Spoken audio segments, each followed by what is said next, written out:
In the upper left, in the red, he's playing for the Starving Camels. You know him. It's Cyan.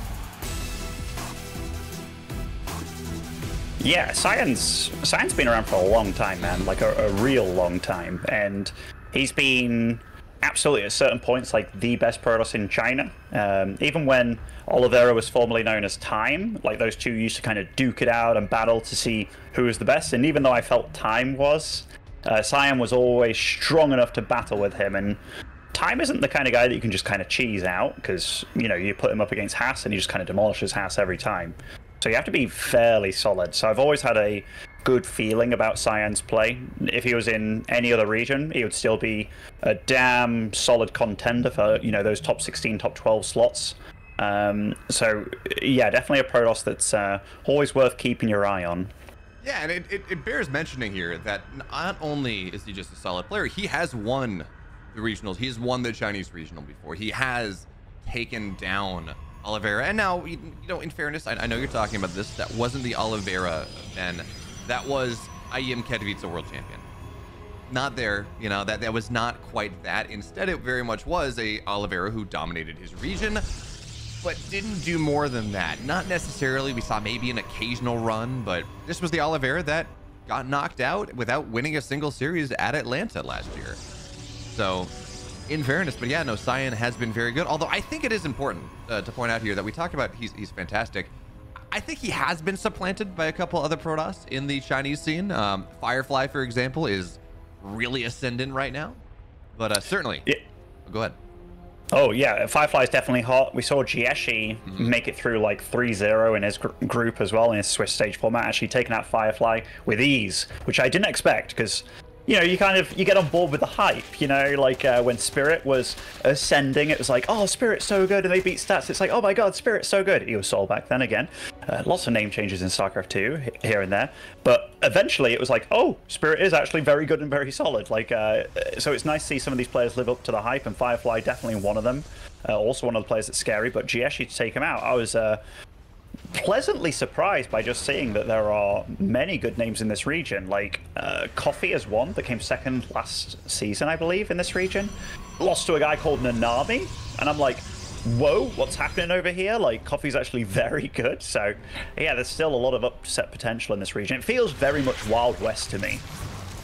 Yeah, so the question now, Ben, you talk about things being Wild West, is where does Cyan go from here? He's adding on a couple gateways. There is no Stargate, of course.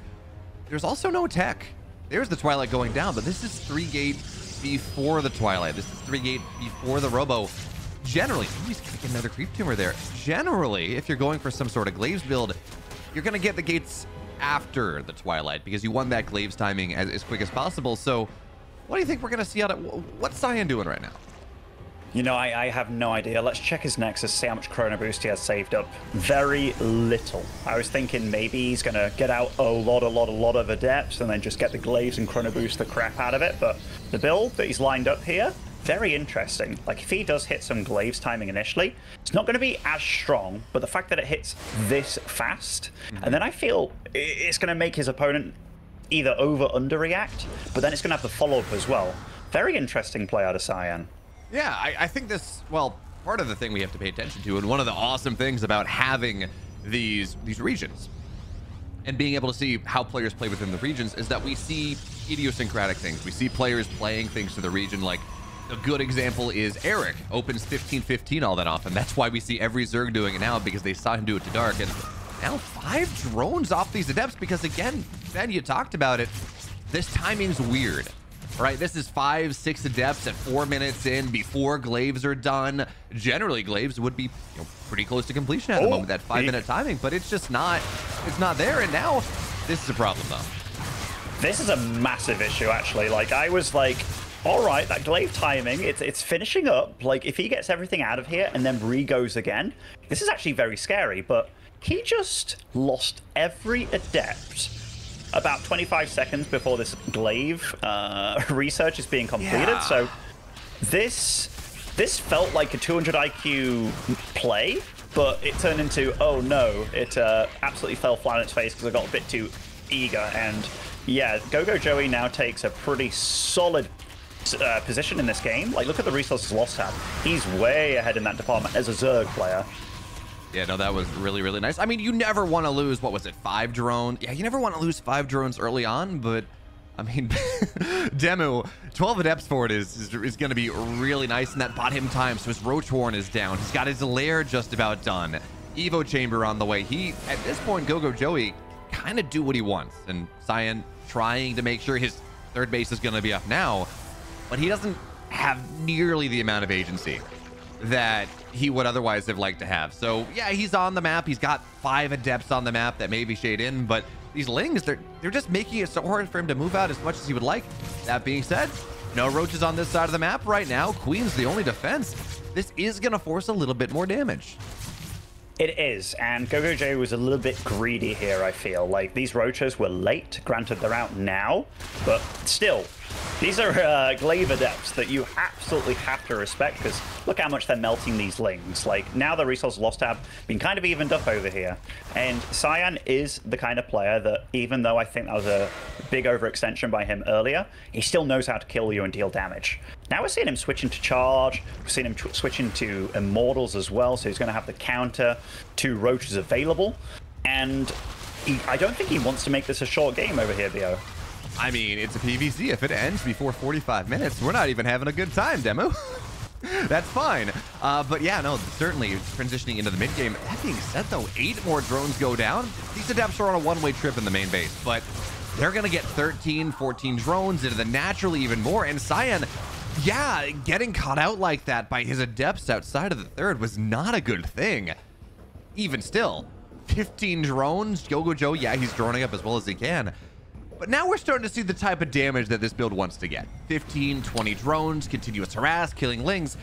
It's a little bit nicer for Cyan now. Yeah, if it didn't go so bad earlier, GogojOey would be dead. Like, absolutely dead. But Cyan is absolutely putting on the pressure, and he's getting a stocky army behind this. I don't think, no, there's no Forge on the field or anything like that, so Cyan is not about waiting for any sort of upgrades besides charge. He is all about going. Now he throws down a Forge at this point in time, maybe if as a failsafe, if this does fall flat on its face. But GogojOey's getting ready for the next tech, which is Hydra, which is decent against all of this with some fodder, but Cyan's catching him right before that can happen. That it is. The crazy thing for me here is we see this is Ling Roach, and he's going before Temple Archive. So he's going, it's just Charge Blast, just Immortals, a couple sentries, but he's going to find so many Roaches on this third base. And GogojOey, he's just out of position. His Roaches now trying to find their way in, but so many Zealots are going to warp in at this point. Drones are dying, but more importantly, this army of GogojOey is falling down. You know what's scary as a Zerg? When your army supply against the Protoss all-in is equal, is just about the same. So the Zealots are killing so much here.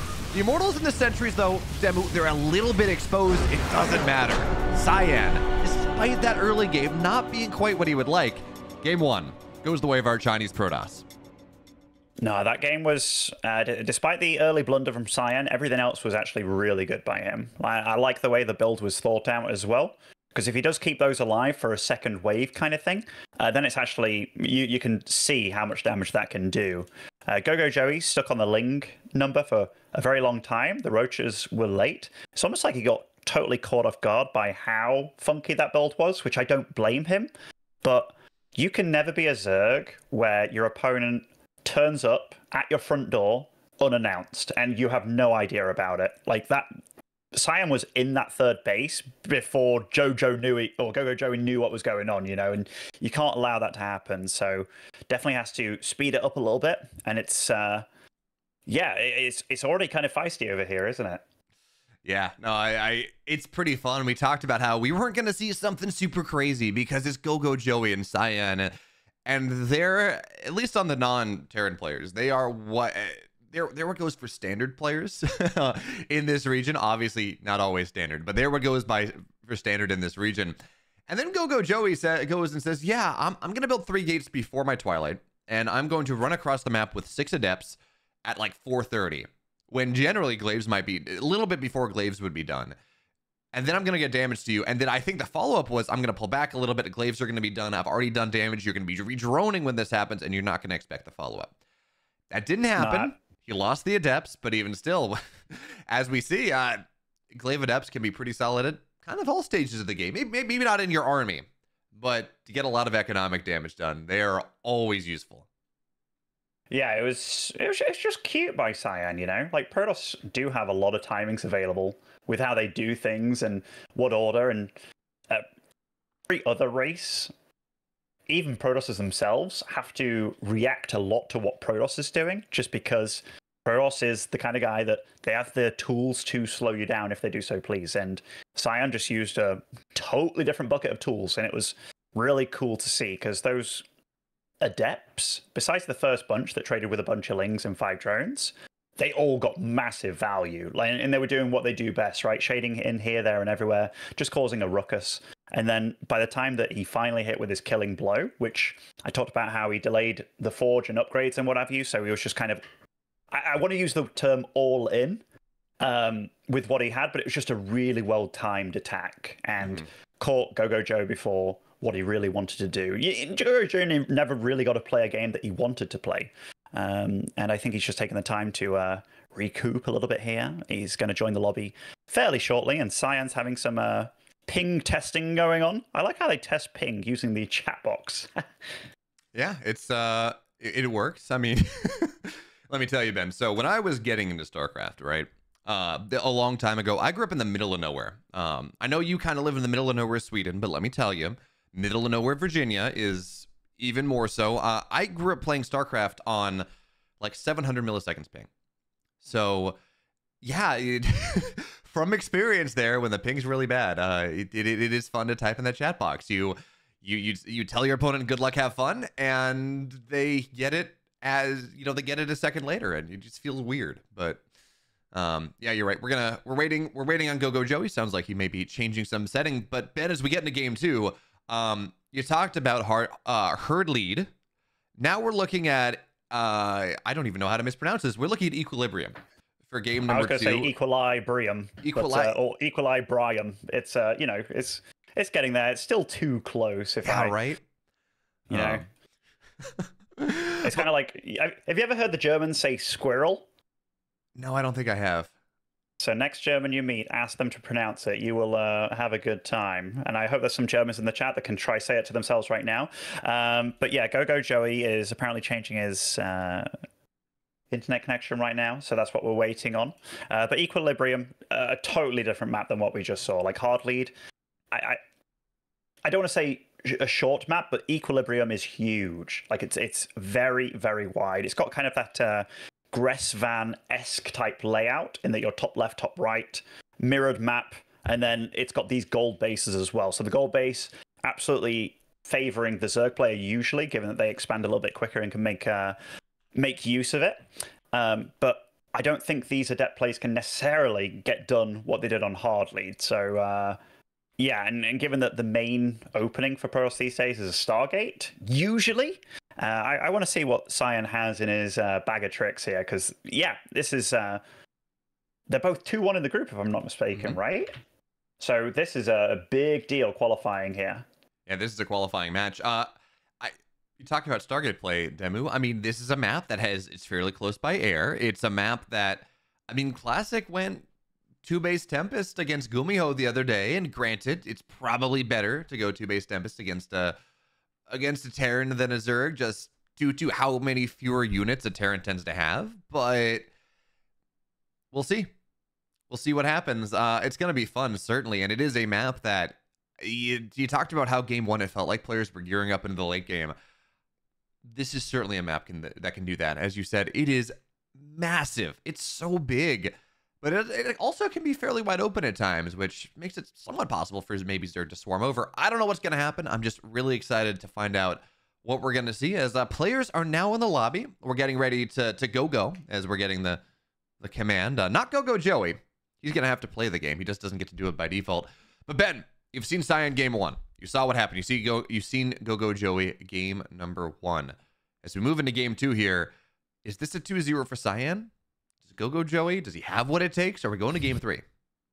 So I always like looking at the history of the players. So like just with in regards to recent history, what they've done this tournament so far. So Cyan 2-0 T-Ball, 0-2 against Firefly, and then 2-0 SCV. Now, if you can say that he's well, he's only played Protoss so far, but beating T-Ball, beating SCV. I know T-Ball's at least a very decent Protoss, losing to Firefly. He's also very good.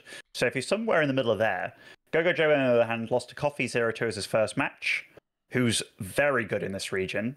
Then beat 2-1 Oriana, 2-0 Haas.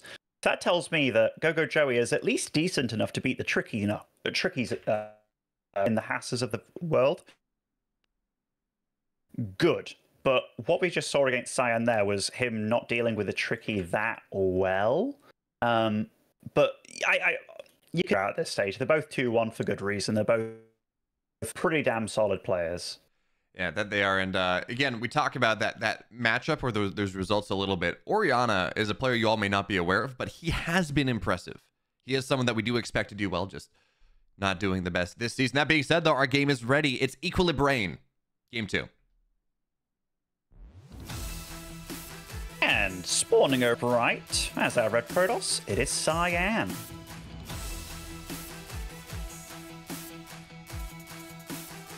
And of course, his opponent in the upper left, in the blue, down a game for the Juggernauts. This is his advancement match. It's GogojOey.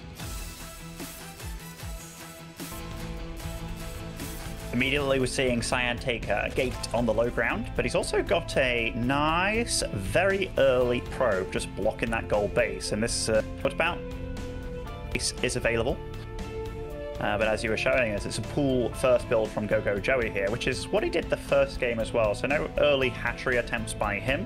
Just probably being probe blocked one too many times in his life that he's like, you know what, screw it. I'm not going to go for any tricky, like, take my natural hatchery builds, or not even going to attempt it. But you do see here that he is being a bit sneaky with his drone, will be able to get out a hatch, and by the routing, yep, going to be just on location, happy to play it nice, safe, and normal for now, but leaving him the opportunity to go for the gold base later on.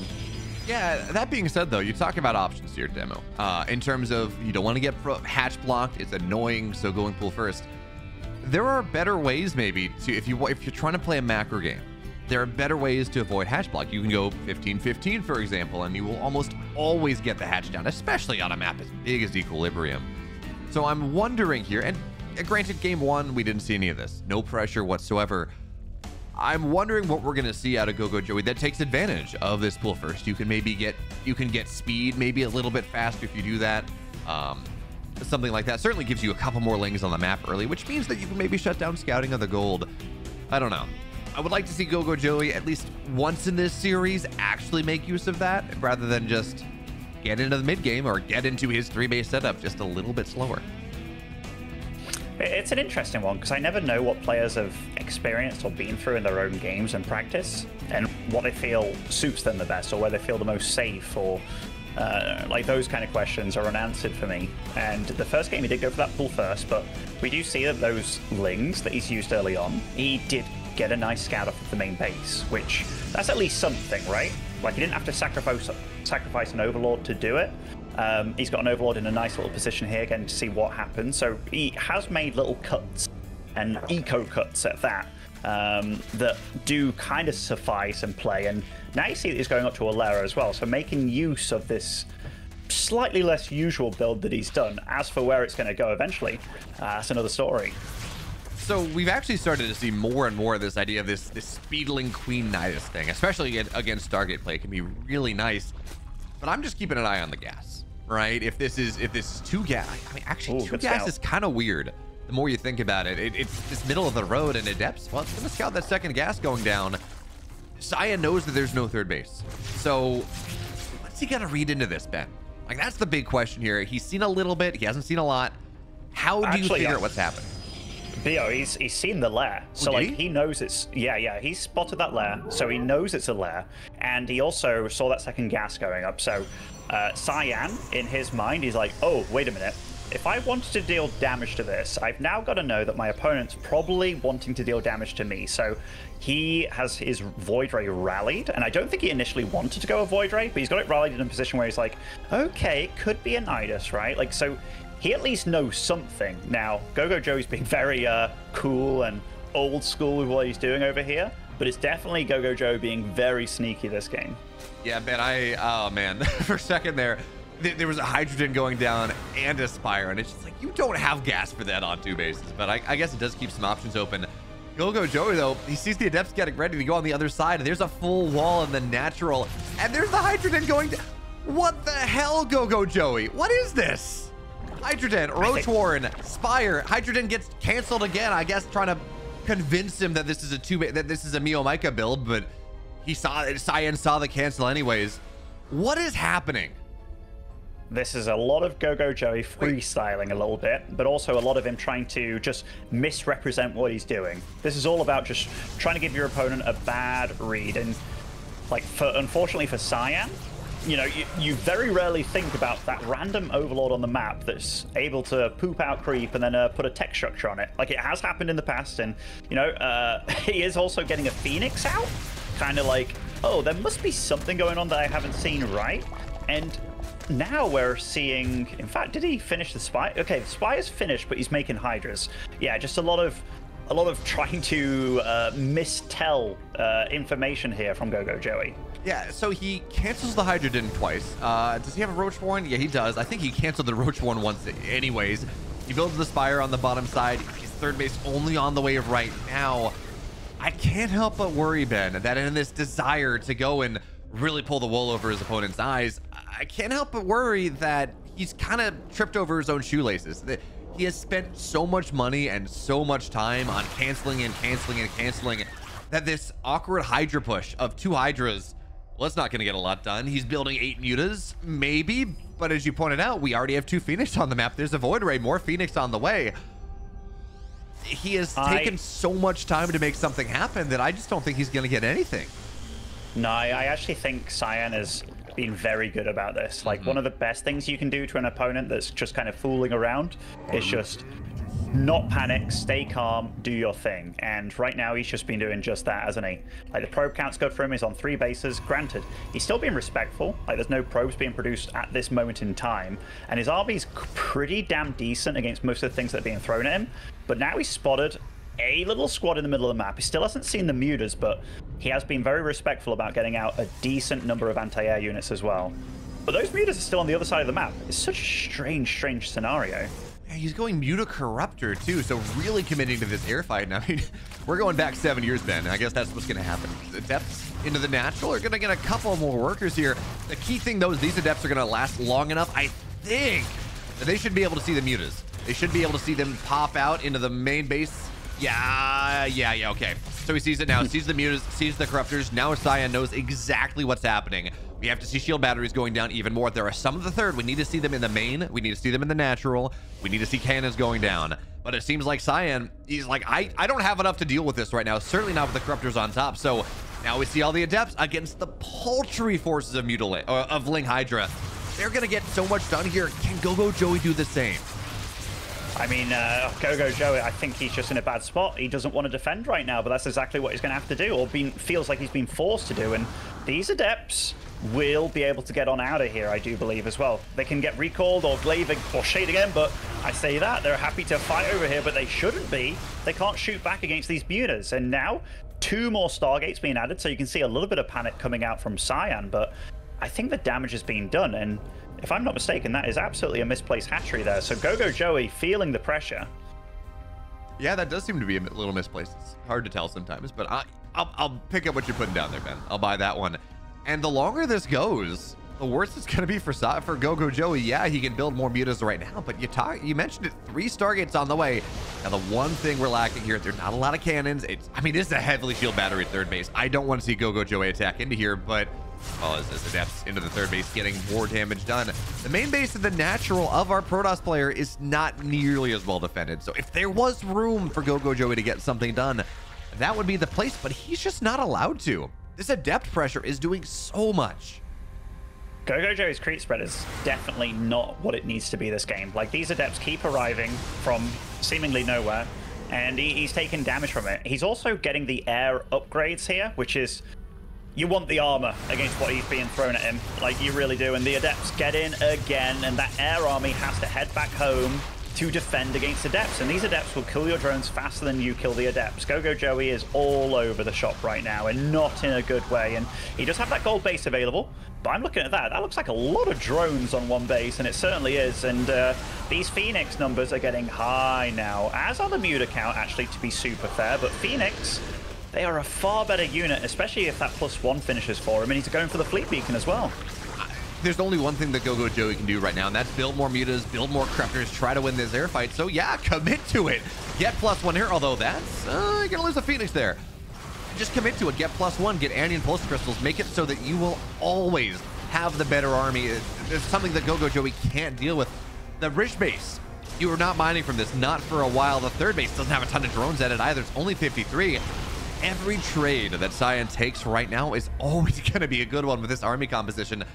And look at it, 3 Phoenix, 2 Phoenix on the way at a time here. This Phoenix count, Ben, it's 12 Phoenix. It's insane. It's so many.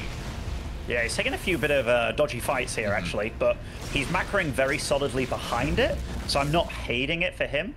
But you're absolutely right. If he just keeps on hammering out Phoenix, he's getting the +1, the Andean Pulse Crystals. He's playing a good game here. And the fact that he's got the backbone behind it of getting good macro out, like at some point you might have to be a little bit careful about the potential of like a flood of lings at the base or something. But yeah, he's playing good StarCraft over here. Though, GogojOey for now has sealed the wound. Now he feels he can move out on the map a little bit, and also he does feel like he can drone up a little bit as well, because those bases for now are safe for the time being. Yeah, it's interesting as well. See, oh, fight's gonna kick off now. Now, this is not a fight that GogojOey ever wants to take. Andean Pulse Crystals are done. +1 is done. It really is just the perfect timing for Cyan, but his 4th base, he's gonna warp in Zealots to defend. Just really lacking the gas for Adepts. And these Zealots don't have charge bend. They don't have any ground upgrades. They're not going to deal with the Lings particularly well. Even still, the run by doesn't get a lot done, and the Phoenix in the middle of the map. Remember, this is not a fight that GogojOey can easily take anymore. Even the Corruptors, they're kind of trying to tank as well as they can. But with Andean Pulse Crystals and +1, they don't get on top of these Phoenix super easily. They don't tank them super easily. So now GogojOey, as this style is trying to do, he's going to have to start looking for some sort of base trade scenario. And that's just hard to find given the way this game has gone. GogojOey's a bit lost here. He really is. Like, this air fight won't get better before it gets worse. Like, those air units, the fact that he went for the attack upgrade instead of the armor, like the Corruptors, they have 2 base armor. So every armor you get against the 2 attacks of the Phoenix just gets better and better.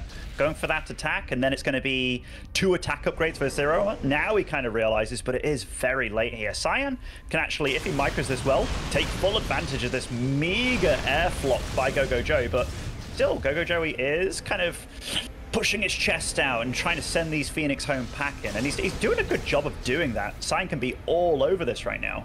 Yeah, this is such a wild composition though, right? Because we look at this, it's 21 Corruptors now, 9 mutas. Even if you win the air fight, or even if you force the Phoenix back, which is damn hard to do, you're only gonna have 9 mutas to do any damage. Like, yes, Corruptors can on cooldown kill a structure or 2, and that does do it fast, but if they're doing that, they're not zoning the Phoenix out, which means the Phoenix are going to be able to fight these Corruptors that should be doing the zoning.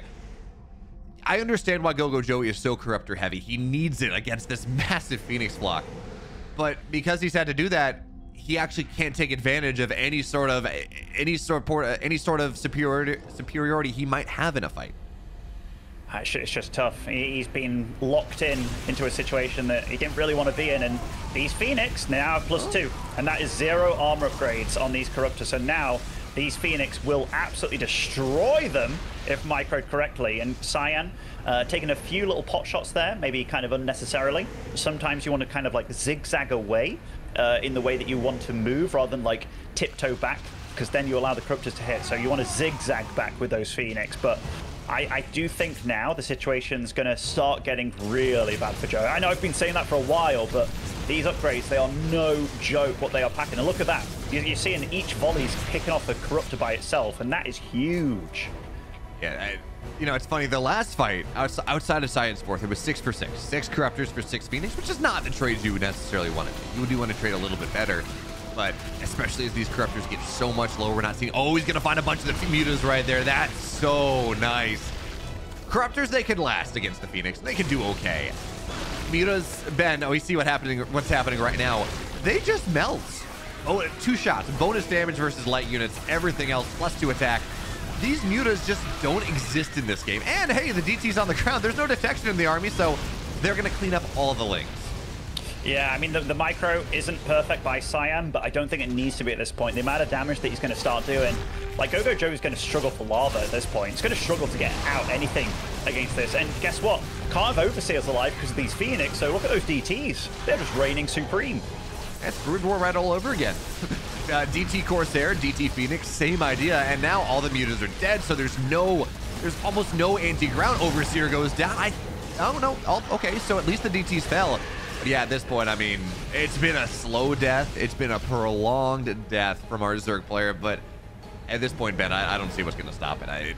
We're looking at 15 Phoenix versus 1 Muta, 9 Corruptors. Lings have +1 on the ground, fine. It's still charge lots, still +1 there. Shields as well. I don't really see anything. I'm not really sure what GogojOey is supposed to do.